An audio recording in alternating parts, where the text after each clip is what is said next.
안녕하세요. 유럽의 최신 친환경 패키징 트렌드에 대해서 설명드릴 카이스트 기술경영학부의 김영규입니다. 먼저 NDC, Nationally Determined Contribution이라고 하는 유럽연합에 있는 각 이해관계자들이 우리는 2050년도까지 1990년 대비 40% 감축하겠다라고 선언했던 것이 55% 감축이라는 방향으로 상향 조정되는 일이 과거에 있었고요. 이 과정에서 이제 그러면 55% 어떻게 달성할 거냐? 이와 관련하여 Fit for 50% 패키지라고 하는 이 내용에서 주요 정책들이 나오게 되었죠. 앞에 이 파트너님 말씀 주신 CBAM이라고 하는 탄소 국경 조정 제도라는 것이 그 중에 우선 하나가 될 것이고요. 그 외에 ETS 같은 배출권 거래제라든지 사회적 기후 기금을 마련하여 뭔가 더 의롭게 돈을 사용하자라고 하는 그런 방향성도 있었고요. 차량과 관련돼서는 이산화탄소 배출 차량을 아예 판매하지 말자라고 하는 그런 이야기들. 그다음에 항공 쪽 관련돼서는 지속 가능한 항공유를 더 많이 사용하자, 혼합 비율을 더 확대하자, 이런 주요한 5가지 정책을 포함해서 한 10여 가지 정도 되는 내용들이 패키지에 담겨 있었고, 이 내용이 처음에 논의되었던 것은 2021년 7월입니다. 근데 그 중에서 가장 앞 시간에서도 설명드렸던 것처럼 CBAM 관련된 거를 짤막하게 좀 첨언을 해보면, CBAM에서 가만히 그 전체적인 맥락을 읽어보면 그런 거 아닙니까? 역외국, 여기서 역외라 하면 이제 EU의 외부를 말하니까 북아메리카나 남아메리카나 아시아나 뭐 이런 쪽이 되겠죠? 역외국 제품이 EU 쪽으로 들어오게 되면 그럼 그걸 공급하는, 결국 저희 대한민국에 있는 많은 기업들이 될 거 아닙니까? 그런 기업들이 해당 제품 생산 과정에서 배출된 탄소량을 산정해서, 일단 저희한테 어떻게 산정하지? 라고 하는 그 산정할 수 있는 그 구체적인 방법이 있어야 될 것이고, 그 다음에 데이터를 수집하고 걔를 어떤 시스템화 시켜서 기록하고 저장하고, 그걸 인증기관에다가 봐, 우리 이만큼 탄소량을 이만큼 탄소를 배출했어 라고 하는 것들을 이를테면 산정해서 승인을 받고, 이런 일련의 절차들이 해도 좋은 게 아니라 반드시 그걸 해야 돼 라는 형태로 되게 되니까, 이 일은 본격 시행이 2026년 1월로 되어 있는데요. 시행이 되게 될 경우에는 저희 한국에 있는 많은 유럽향 수출 기업들의 경우에는 상당히 어떻게 대응할 것인가에 대한 구체적인 준비, 대응, 이런 것들이 필요할 거라고 봅니다. 그에 비해서 우측에 보시면 제가 연도를 적어 두었는데요. 예를 들면 6월 달에 이미 NG안은 이미 통과가 되었고요. 7월 18일 날, 7월 25일 날 CSDDD, 그리고 7월 30일 날 R2R이 전부 다 통과가 되어 발효가 된 상황이잖아요. 그러니까 이전에 이런 걸 하겠다라고 미리 준비했던 그런 내용들이 이미 발효가 되어서 이제 돌기 시작한 상황입니다. 남은 것은 CBAM이 남아있는데요. 이것을 그럼 우리는 어떻게 준비해야 되는가? 이런 것들이 우리나라에 있는 많은 기업들이 글로벌 친환경 패키징 강국이 되기 위해서 준비해야 하는 것들하고 맥을 같이 하고 있습니다. 2024년 9월, 그러니까 한두 달 전에 조선일보의 기사를 보면 EU에서 자동차의 배출가스를 그냥 더 강화하는 것이 아니라 현행 수준으로 유지하겠다, 이런 수정 보완 사항이라든지, 스웨덴에서 부과하던 그런 항공세를 나 이제 안 부과할게, 영국에서 내연차 판매를 2030년부터 안 할 거야 그랬던 거를 아니야, 5년 늦춰서 35년부터 할게, 독일에서 온실가스 배출 30% 40% 감축해야 되니까 모든 노력을 기울일게 하더니 갑자기 7월 달에 가스 발전소를 새로 만들 계획이야 라고 하는 등, 이런 여러 가지 일련의 개별 활동들 또는 선언들을 보면서 EU조차도 탄소 중립과 관련돼서 속도를 늦추는 거 아니야? 라고 하는 이런 기사가 조선일보에 난 적이 있습니다. 근데 실제로 저희 세미나에 참석하신 분들하고 밀접한 관련이 있는 친환경 패키징 분야의 경우에는 그 EU의 방향성은 일관되다고 말할 수 있습니다. 즉, 지속 가능하고 순환적인 형태를 가져가자라는 것이 여태까지 그걸 위배된다 또는 역행한다 또는 늦춘다, 이런 것을 저희가 알만한 그런 내용들이 사실은 발표된 바가 없습니다. 그들이 지향하는 목표점들을 언급해 놓은 그 글들을 보면 가급적이면 2030년도까지 포장과 관련하여서 재사용 또는 재활용 가능하게 만들어서 순환시키겠다, 순환경제를 만들겠다라고 하는 이런 방향이 계속적으로 선언되고 있는 문서들을 볼 수 있고요. 또 포장과 관련된 폐기물을 아예 발생하지 않게 하거나 어쩔 수 없이 발생하는 것들이 있다 하더라도 그런 것들조차 양을 줄이는 방향으로 가겠다라는 것들이 목표의 하나로 제시되고 있습니다. 마지막으로는 LCS 차원에서 라이프 사이클로 접근하겠다라는 건데, 이건 이미 다 아시는 내용들일 거고요. 그래서 이런 내용들이 실제로 직관적인 설명으로 말씀을 드려보면, 어떤 리니어한 그런 상태에서 리사이클링을 활성화시키는, 리사이클링에 주력하는, 주목하는 그런 방향이었다면, 확연하게 이렇게 순환경제라고 하는 서큘러 하는 쪽으로 돌아가는 쪽으로 정책이 일관되게 진행되고 있는 것으로 저희가 볼 수가 있겠습니다.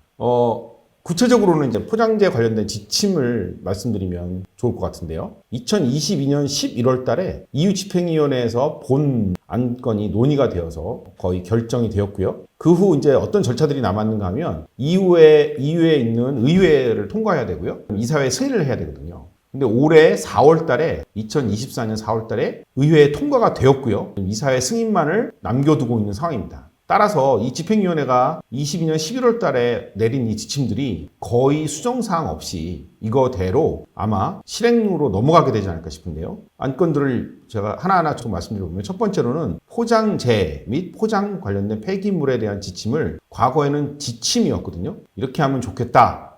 이런 방향성이다. 이런 디렉션이다 그랬는데 이것을 정식 용어인 레귤레이션이라는 용어로 바꾼다라는 것이 이 내용에 포함되어 있습니다. 그러면 반드시 지켜야 하는 것이고 지키지 않으면 거기다 페널티를 부과하겠다라고 하는 그런 사항이 되겠죠. 두 번째로는 재활용성, 포장재를 다시 써야 된다라는 것들을 의무화시키겠다. 세 번째로는 포장과 관련된 폐기물을 얼마를 줄여야 하는지를 연도별로 목표를 정하겠다라는 겁니다. 과거의 어떤 EU의 집행위원회의 언행과 회의 결과와 또 추진 사례를 보면 감량 목표를 정한 다음에 연도를 늦추거나 목표를 좀 완화하거나 목표를 좀 강화하는 이런 변동사항들이 일부 있어 왔거든요. 그래서 그 목표가 얼마인지 이런 것까지는 오늘 구체적으로 말씀은 안 드리지만 기회가 닿으면 다음 시간에 또 말씀드리면 좋을 것 같은데 하여튼 폐기물 감량은 언제까지 얼마를 감량하겠다라는 것들에 대한 목표가 일단 초안이 결정이 되었습니다. 그리고 재사용, 그리고 리필에 대한 목표도 설정이 되었고요. 우측으로 넘어가 보시면 플라스틱으로 포장을 하는 경우에는 그 안에 재생원료를 사용해야 되는데 최소 5%를 써라, 10%를 써라, 언제까지는 35%까지 사용해야 된다. 이런 식으로 그 최소 사용 비율에 대한 것이 연도와 함께 설정이 되었습니다. 뿐만 아니라 퇴비화가 가능한 포장재라는 것은 이런 것을 말한다라고 정의 내린다라고 규정이 셋업되었습니다. 그리고 라벨링에 대해서도 임의적인 라벨링 또는 그린워싱에 해당하는 라벨링들을 모두 불가능하게 만들고 그렇게 라벨링해서는 안 되고 반드시 공인된 이 라벨링만을 사용해야 돼와 같은 형태로 포장재에 대한 친환경 라벨링에 대해서도 규정이 설정되었습니다. 이미 이런 내용들은 하루아침에 급조해서 만든 것이 아니라 벌써 2022년 11월 달에 집행위원회가 이것을 문서화하여 뭔가 이렇게 릴리스하기 전에 사전 협의가 있었고요. 그 다음에 이걸 공식적인 자리에서 선언을 했고요. 그 다음에 이걸 의회에 회부를 하여 통과시키겠다고 했는데 제가 앞서 말씀드린 것처럼 2024년 6월 달에 4월 달에 이게 이미 통과가 되었습니다. 그래서 이제 이사회 승인이 되고 나면 여기 적혀 있는 내용들이 모두가 실행 집행으로 넘어갈 그런 상황이 되었습니다. 자, 그러면 이게 우리에게 어떤 의미를 주고 있느냐? 가장 저희들이 주목해야 할 부분은 규정 하나하나라든지 내용 하나하나를 집중하는 것도 있겠지만 그들이 무엇을 하고자 하는지에 대한 그런 지향점과 철학을 잘 이해하는 게 필요하다고 생각합니다. 제가 예를 하나 들어보겠습니다. 일회용품이라고 하면요. 대한민국 분들에게 여쭤보면 일회용품 그러면 한 번 쓰고 버리는 게 일회용품 아니야?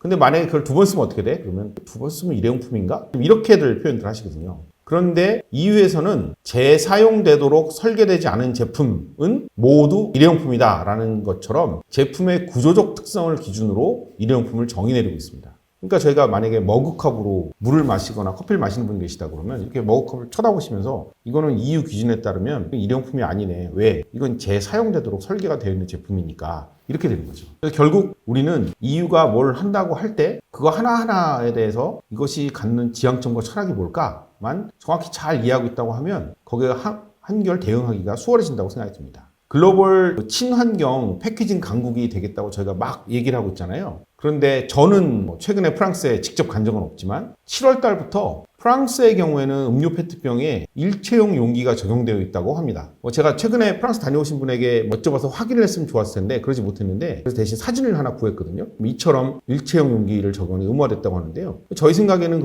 그럼 우리도 일체형 용기를 적용하는 걸 의무화시키는 거를 국가가 하려나? 이런 것들에 대한 궁금증보다는 오히려 이들이 왜 이것을 했을까? 앞 슬라이드에서 말씀드렸던 것처럼 그들이 지향하는 지향점은 무엇이고 철학은 뭘까? 그걸 가만히 생각해보면 아마도 이 사람들은 이게 뚜껑이 사이즈가 작잖아요. 그러니까 떨어져 나가고 나면 얘가 다시 수거되고 뭔가 재활용되고 이런 것들이 비율이 낮아지니까 이것까지도 다 싹싹 걷어들일 수 있는 체계를 갖추자라는 걸로 그렇게 이해가 됩니다. 이런 식으로 EU에서 펴고 있는 정책, 규제 또는 어떤 구체적인 어떤 사안들이 발생을 하면 거기에 깔려있는 철학과 지향점이 무엇인지를 알면 대한민국에 있는 많은 기업들이 충분히 글로벌 관점에서도 어떤 친환경 패키징의 어떤 강자가 될 수 있지 않을까 그런 생각이 듭니다. 그런 맥락하에서 나와 있는 규정들을 가만히 보고 아이템들을 뽑아보면요. 맨 좌측부터 설명드려 볼게요. 탄산음료 6개짜리 이렇게 비닐 같은 걸로 이렇게 쌓아놓으셨잖아요. 지금 EU 규정대로라면 향후 판매나 유통 금지 예정입니다. 과일 낮게 포장하셨죠? 이거 앞으로 EU에서는 허용하지 않는다고 하는 겁니다.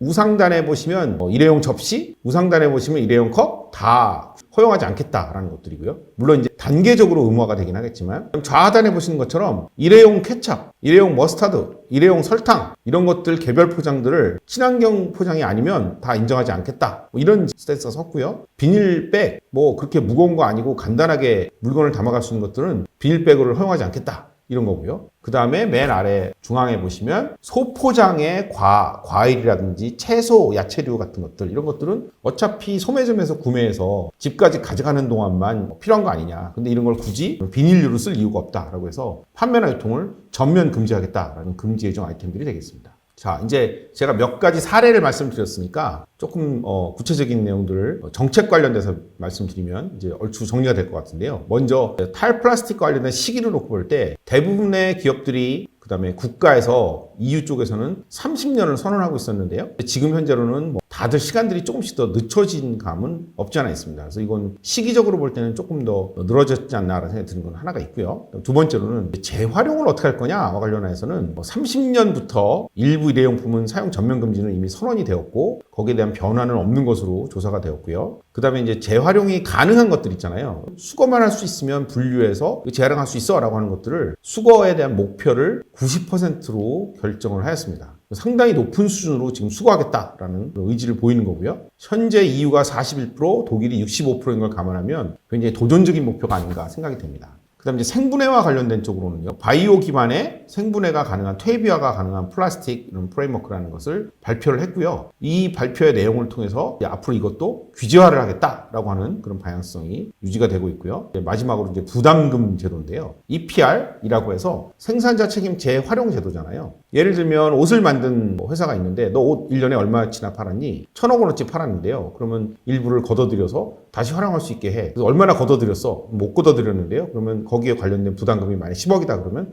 10억은 다 우리가 친환경에 쓸 거야. 이런 식으로 생산자에게 재활용을 책임지우려고 하는 거고 그걸 책임지우게 하기 위해서 예를 들면 미리 돈을 걷고 목표한 수준에 도달하지 못하면 그 돈을 가지고 의로운 일에 쓰게 한다든지 이런 어떤 체계들이 마련되는 거잖아요. 이런 것과 관련된 이발제도 좀 저희가 예의주시해야 될 사항 중에 하나고요. 이제 또 하나는 플라스틱세인데 이거는 재활용되지 않은 플라스틱이 캡처될 수 있다고 하면 그럼 그것에 대해서는 킬로그램당 0.8유로를 물리겠다. 스페인은 0.45, 영국은 0.16, 이탈리아는 0.45 예정이긴 하지만 이런 것들이 부담금으로서 저희들에게 규제로 오게 만들겠다라는 게 그게 EU가 지금 추구하고 있는 플라스틱 관련된 방향성이 되겠습니다. 그러면 아주 직관적으로 생각해 보시면 이런 거죠. EU에 갔더니 플라스틱 병을 받아서 걔를 처리하는 리버스 밴딩 머신이 있더라. 근데 유럽에서 만들어진 플라스틱 용기들은 척척척 잘 인식해서 받아먹는데 한국에서 수출이 되어서 간 어떤 플라스틱 병에 담긴 용기는 그래서 인식이 되고 처리가 안 되더라 라고 하면 보나마나 EU에 있는 수입하는 당사자들이 한국에 있는 음료 수출하는 회사한테 EU의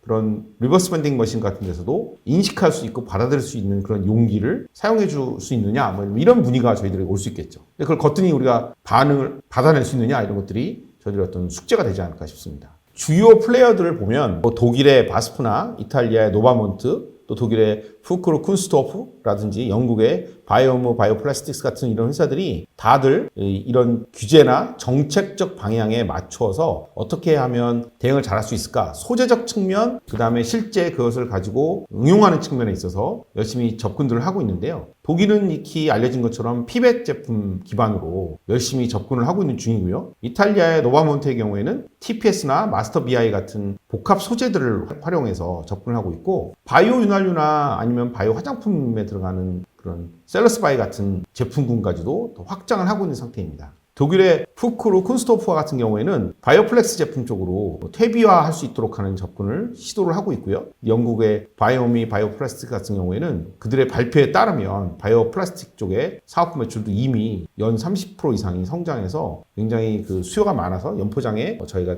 자기네들이 대응하는 것들이 되게 잘 되고 있는 편이다라는 형태로 얘기를 하고 있습니다. 시각적으로 몇 가지 샘플을 보시면 바스포의 에코플렉스인 거고요. 보시는 바와 같이 뭐 티류라든지 음식을 포장하는 데 쓰인다든지 아니면 야채나 채소를 싸는 데 쓰이고 꽃을 포장하는 데 쓰인다든지 아니면 멀칭 같은 데 사용하는 이런 것들이 활용 사례로 좀 올라오고 있고요. 노바먼트는 콘스타치로부터 출발해서 나온 TPS를 활용을 해서 마스터 BI 같은 걸 만들었고요. 그 마스터 BI 갖고 그럼 뭐하니? 컵에 또는 뭐 봉투에 활용을 하고요. 그 다음에 바이오백이라든지 이런 쇼핑용 백에 활용하는 것뿐만 아니라 어떤 뭐 의약품 같은 거를 포장하는데 외포장하는 데 쓴다든지 테트라팩에다가 스위스 같은 데 넣는다든지 영국의 음료 포장에 사용하는 이런 케이스들이 확인이 되었고요. 그 다음에 그 활용성이 어디로 가냐면 맨 좌상단에 보시면 뭔가 완충제라고 하죠. 충격을 흡수할 수 있도록 하는 이런 것들. 그 다음에 이 식물과 관련된 루트 트레이너 같은 데 쓰인다든지 식품 포장. 그 다음에 뭐 우측에 보시는 것처럼 뭐 과일류를 포장하거나 이런 데 쓰이기도 하고요. 그 다음에 비닐봉투류 같은 데 활용하는 걸로 다 확인이 되었습니다.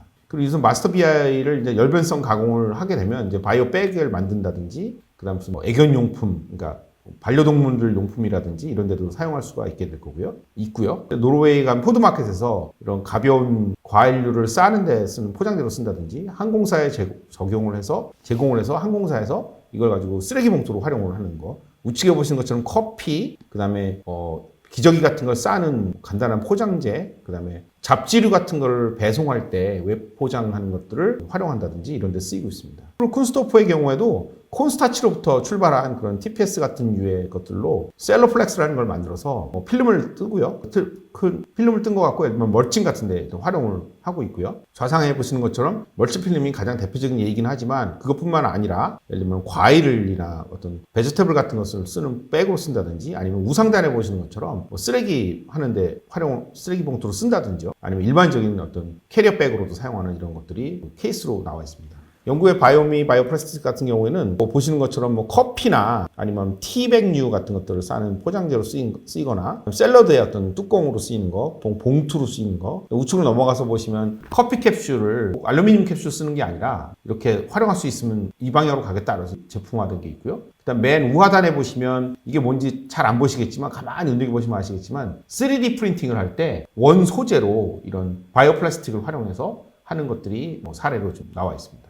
이처럼 지금 말씀드린 것처럼 정리를 해보면 EU가 가는 친환경 패키징 소재의 방향성은 굉장히 일관됩니다. 첫 번째 정리 슬라이드인데요. 첫 번째 얘기를 해보면 일단 단일 소재로 가야 재활용률을 높일 수 있을 거 아니냐. 단일 소재라는 것은 이 세미나에 참석하신 분들이 대부분 알고 계시겠지만 두 가지 소재 사이에 뭔가 이질감이 있는 소재가 들어있으면 이건 결국 일반 쓰레기가 되잖아요. 그러니까 이 과정에서 PVH나 EH 같은 그런 한계성을 이런 소재가 포함되는 순간 단일 소재가 아니게 되니까 PVH나 EVH 같은 한계성을 극복할 수 있는 그런 친환경 배리어 소재가 뭐가 있느냐 이런 관심이 많이 늘어날 수밖에 없는 그런 상태고요. 두 번째로는 종이인데요. 화학 제품들에서 종이 제품으로 넘어가자. 근데 아시는 것처럼 유럽의 경우에는 화학을 제조하고 공급하는 그런 라인들이 별로 없잖아요. 결국 이 화학 제품을 제조하고 공급하는 거는 한국, 일본, 중국이 주도를 하고 있는 중이니까 그들은 아예 전체적으로 화학 제품의 생산량을 규제해야 돼. 이런 방향으로 가고 있고요. 그 다음 우리는 재활용성을 높여 이런 방향으로 해서 약간의 접근법이 다르긴 하지만 기본적으로 더 그 상위 패러다임은 뭐냐면 화학 소재 꼭 써야 되는 것은 당연히 써야 되겠지만 그렇지 않은 것들은 할 수만 있다면 종이 쪽으로 가면 좋겠다라는 것이 메인 트렌드로 확인이 되어 있고요. 그러다 보니 그 종이 안에서도 경우에 따라서는 산소 차단성 또는 뭐 수분 차단성 이런 것들이 좀 필요해서 이런 배리어에 대한 관심들이 많이 높아지고 있는 그런 상황입니다. 마지막으로는 누구나 다 잘 알고 계시는 생분해성에 대한 거고요. 뭐 프랑스도 올해 1월부터 우리나라처럼 음식물 쓰레기 분리배출이라는 것이 법제화가 됐다고 하죠. 그러니까 자꾸만 이런 일이 벌어질 때마다 그러면 생분해 가능한 백에 담아서 버려버리면 되는 거 아니야? 이런 생각을 누구라도 할 수 있게 되고요. 그래서 이런 생분해 플라스틱이 산업 영역에 다양하게 쓰이기도 하지만 우리 생활 근처에서도 굉장히 많은 요구가 있는 그런 상황이 되었습니다. 그래서 정리를 해보면 단일 소재, 그다음에 종이의 기능성 종이, 그리고 생분해가 가능한 플라스틱, 생분해 소재, 이런 쪽으로 소재의 방향이 나아가고 있다라고 정리할 수 있을 것 같고요. 저희들이 이런 이해를 기반으로 해서 글로벌하게 친환경 패키징이라는 시장에 뭔가 기여를 하려고 노력한다면 지금의 EU의 어떤 상황과는 잘 맞아떨어지는 그런 접근이 아닌가, 그런 생각이 듭니다. 마지막으로 마치면서 말씀을 드리면, 이게 라이프 사이클 어세스먼트 차원에서 제조 단계에서 탄소를 많이 배출하는 경우도 있기도 하고요. 그 다음에 또 유통 단계에서 탄소를 많이 배출하게 하기 때문에 사용이나 아니면 폐기가 뭐 쉽냐, 또는 사용이나 폐기에서 오는 것보다 제조나 유통 쪽에서 탄소를 많이 만들어내는 거 아니냐, 뭐 이런 어떻게를 볼 것이냐에 따른 의견 차이도 있기도 하고, 실제로 그러하냐부터 해서 아직도 확인돼야 할 것이 많이 있기는 하지만, 이제 그런 것들이 데이터가 수집되고, 그 다음에 잘 축적되고 기록되고, 그 다음에 정확하게 매저해서 비교해서 알 수 있게 되고, 이런 것들을 가정한다면 이 차원에서 진정한 친환경 패키징에 저희들이 집중해야 될 때라고 생각합니다. 예를 들면 종이가 진짜 더 쓰임새가 높아지는 것이 맞다면 거기에 집중해야 되는 거고요. 그 다음에 생분해성이 높은 플라스틱이 더 많이 활용돼야 된다 그러면 거기에 집중해야 되는 거고. 그래서 저희들이 이런 EU의 어떤 방향성, 단일 소재, 그 다음에 종이로 간다, 그 다음에 생분해성으로 간다라고 하는 이런 것들을 명심하고, 글로벌에 저희가 수출하는 수출 제품의 패키징에도 그걸 쓴다든지, 아니면 여러 가지 규정에 준수할 수 있도록 대응을 하면, 그러면 저희 한국 기업으로서는 충분히 아주 잘하고 있는 대응이 아닌가, 그런 생각이 듭니다. 이상으로 마치도록 하겠습니다. 감사합니다.